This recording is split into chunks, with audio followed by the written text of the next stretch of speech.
Bom dia, como vão? Eu espero que estejam todos bem, desculpa, eu sou a professora Beth de Artes, né? Eu já havia falado para vocês e estou aqui para falar sobre arte na Grécia. Bem, olha só. Por volta do século X a.C., os habitantes da Grécia continental e das ilhas do Mar Egeu foram, formavam pequenas comunidades distantes umas das outras e falavam diversos dialetos. Apesar deles terem uma língua em comum, cada um falava ali variadas línguas dentro da própria cultura. Os gregos eram inicialmente um conjunto de tribos independentes que apresentavam a mesma língua e religião, sendo uma das mais influentes culturas da antiguidade. As comunidades elas eram pobres e foram se desenvolvendo conforme o tempo. Elas foram enriquecendo e todo o povo, quando ele vai enriquecendo, ele vai investindo em cultura, como os gregos.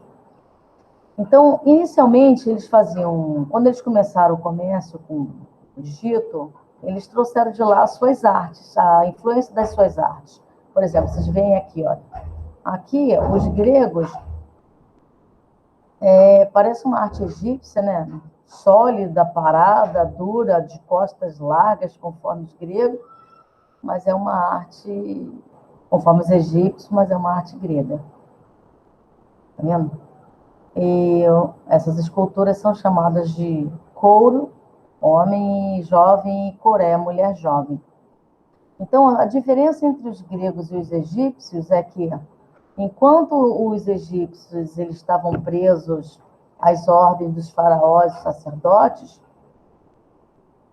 os gregos eles estavam mais voltados para a inteligência e para desenvolver a sua arte. Eles tinham mais liberdade para elaborar suas artes. Os gregos, os romanos, os egípcios já não. Eles tinham que seguir a regra milenar, por exemplo, da lei da frontalidade, que é o tronco de frente, olho de frente, braço, perna e rosto de lado. Os egípcios eram assim, os romanos, os gregos não. Os gregos eles tinham mais liberdade. Como eles estavam ligados às Olimpíadas, aos Jogos Olímpicos, eles faziam esculturas musculosas, e as artes gregas elas seguiam uma filosofia antropocêntrica, antropo, homem, ser humano, cêntrica, centro, então o centro no ser humano, centro no homem. Isso inspirou a representação do ser humano. Então, vocês vão ver várias esculturas de pessoas, né? Várias esculturas de pessoas. E ele seguiu uma arte idealizada. De acordo com Platão, Platão é um apelido de um homem, de um filósofo, de um pensador, que ele tinha as costas largas. Platão significa homem de costas largas. E ele tinha as costas largas, e o apelido dele era Platão. Então, a arte grega, ela seguiu o ideal platônico de beleza. O que é ideal? Ideal vem da palavra ideia. A ideia é aquilo que está na cabeça da gente. Não é necessariamente a realidade. Às vezes, você pode idealizar alguma coisa e transformar isso em realidade. No caso, o mundo ideal é um mundo que você julga perfeito, está dentro da sua ideia. Não significa que seja uma coisa real, baseada na realidade. Então, Platão, esse pensador, filósofo, ele desenvolveu, ele dividiu simbolicamente o mundo em duas partes. Em mundo ideal, que está dentro da ideia, e o mundo real, que é o mundo da vida diária, o mundo da vida cotidiana, onde as pessoas são normais, mais altas, mais baixas, não tão bonitas, de acordo com a realidade, né? Então, a arte grega, basicamente, ela foi baseada nesse mundo ideal de Platão. Você vê as esculturas gregas, elas têm o corpo definido, né, escultórico, baseada em atletas devido às Olimpíadas. Pesquisem na internet depois sobre as Olimpíadas gregas, vocês vão ver. Então, existiram 3 períodos na Grécia importantes. O período arcaico, onde as artes foram influenciadas pela arte egípcia, o período clássico e o período helenístico. No período arcaico, como eu já falei, né, o corpo ele era parado, sólido, dava uma impressão de austeridade, né, de poder e de eternidade. No período clássico, já as esculturas, elas começaram a desenvolver maior liberdade, movimento, e o ideal clássico, olha aqui, ó, esse é o Dorífero, uma escultura chamada Dorífero de Policleto, que é o artista, no período clássico. O ideal para o grego é quando uma escultura ela possuía a medida de 7 vezes o crânio humano. Tá vendo? Ó? Você conta 7 vezes isso. Aqui, ó.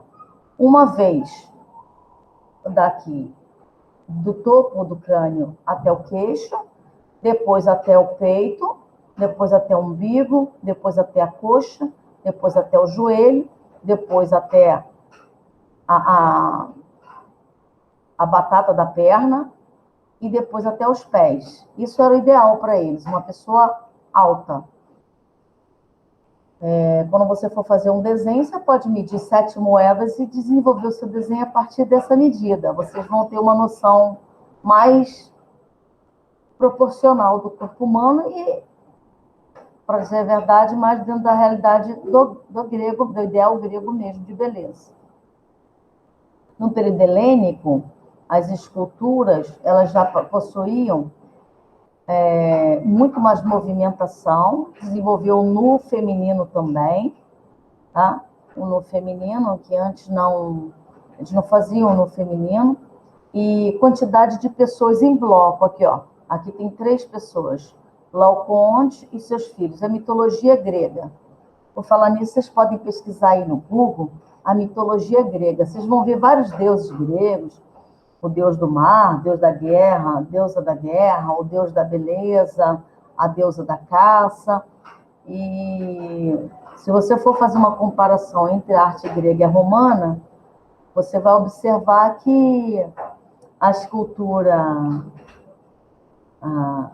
os deuses romanos, eles são idênticos aos gregos, com a diferença que eles mudaram os nomes. O deus do mar, Poseidon, eles mudam, o romano ele muda para Poseidon, na verdade era Netuno, e eles mudam para Poseidon, o deus do mar. E tantos outros deuses, eles modificam o nome, tá? Os deuses são os mesmos. E aqui, ó, o Gaulês suicida. Eu já li em algum lugar que ele foi traído pela sua esposa e mata a sua esposa, depois suicida. Já li várias outras coisas diferentes, tá? Então, essa aqui é a Vênus de Milo.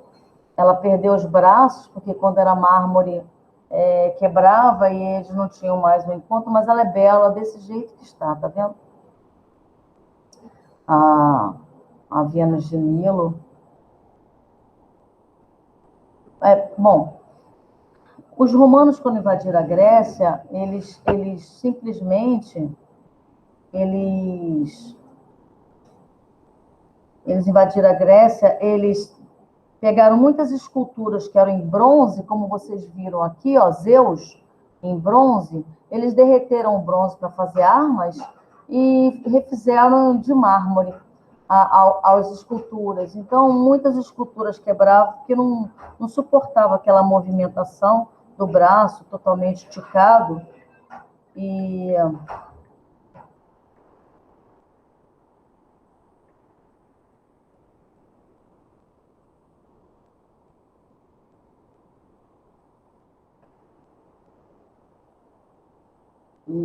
do braço esticado, e aí quebrava o braço, né? E, como eu falei, mas pesquisem sobre isso, aqui é Zeus, olha, um deus grego. Pesquisem na internet sobre os deuses, vocês vão ver. É bem legal pesquisar sobre isso. Vocês vão ver lá, como eu falei, Poseidon é um deus grego, deus do mar, e Netuno, aí o romano já muda o nome, e por aí vai. A arquitetura, já falei que a arquitetura é a arte de construir, né? Então, os gregos, eles faziam templos para os seus deuses. A religião dos gregos era uma religião politeísta. Poli são vários, teísta deuses. Então, a crença em vários deuses. Então, eles acreditavam nesses deuses e eles colocavam dentro dos templos.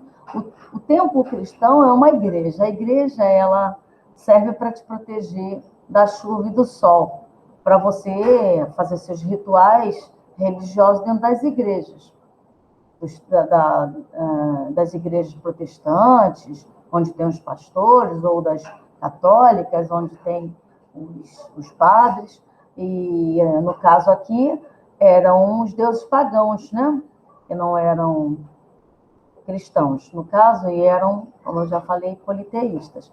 Mas a função da igreja, do templo grego, já era proteger as esculturas do sol e da chuva para não estragarem. Não era para proteger as pessoas. Olha, esse templo, esse famosíssimo Partenon, ele é feito na ordem dórica. Ordem dórica é essa coluna simples aqui, ó. Existem 3 estilos arquitetônicos, ou 3 ordens arquitetônicas: a dórica, a jônica e a coríntia. A dórica é essa simples, como o Partenon. A jônica é essa com essas 2 volutas, porque ela possui quase que uma curva feminina, eles consideram essa coluna uma coluna feminina. E a coríntia, ela tem volutas e tem mais enfeites, umas folhas de acanto. Existem outras colunas chamadas cariátidas, tá vendo aqui, ó? Que são esculturas que suportam a parte de cima do templo. O nome dessas esculturas, dessas colunas, são cariátidas. Tá vendo? Antes, as primeiras eram feitas de madeira, claro que incendeia ou estraga com o tempo. As esculturas também eram de madeiras, imensas, inclusive. Então, assim, como é que é a característica da arquitetura grega? Frontão triangular. O que é frontão? É essa frente, olha, em forma de triângulo. E colunas clássicas, e nos romanos ele tem um arco de volta perfeita, que seria uma porta em formato de arco, tipo assim, arredondada. Mas aí é nas romanas. Os gregos não, eles não têm. Tá vendo? Como eles falam, telhado de 2 águas, que aqui a água cai para cá e cai para cá. Só tem 2 águas, que eles chamam. Tipo assim, no triângulo divide em duas águas. E já falei, as ordens arquitetônicas gregas são a dórica, a jônica e a coríntia. Eles tinham teatros ao ar livre. E esses teatros, eles não dominavam ainda a arquitetura, então eles precisavam do morro. Tá vendo aqui a inclinação aqui, ó? Porque eles faziam esses degraus para fazer arquibancada. E era matematicamente pensado de forma que o ângulo de visão e o som, eles eram perfeitos de qualquer lugar que que a plateia estivesse, tá? Podia estar aqui, aqui, no meio, aqui. Tinha a mesma visão e audição. Era matematicamente pensado. Esse aqui é o Teatro Epidauro. Quando vai chegar lá na arquitetura romana, você vai ver, quando os romanos começam a dominar o uso do arco, que é um formato de porta arredondada, que eles fazem para frente, para trás, dá uma amarração, tal que eles conseguiram fazer pontes, não os gregos, os romanos. E, inclusive, estádios, eles fazem estádios como o Maracanã, aqui no Brasil. Eles podem levar esses teatros para o centro das cidades, o que os gregos não podiam fazer, porque tinham que fazer na encosta do morro, por causa das arquibancadas. Os romanos já conseguem fazer nos centros das cidades. Tá vendo?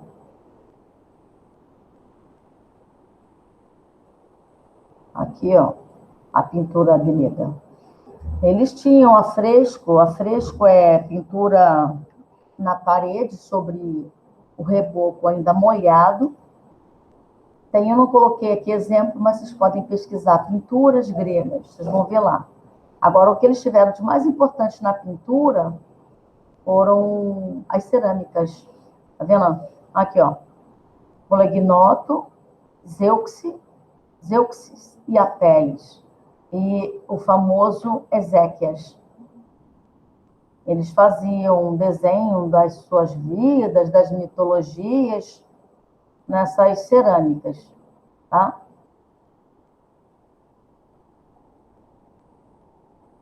Aqui você vai ver as perguntas. Já falei qual foi o povo que inspirou a arte grega inicialmente.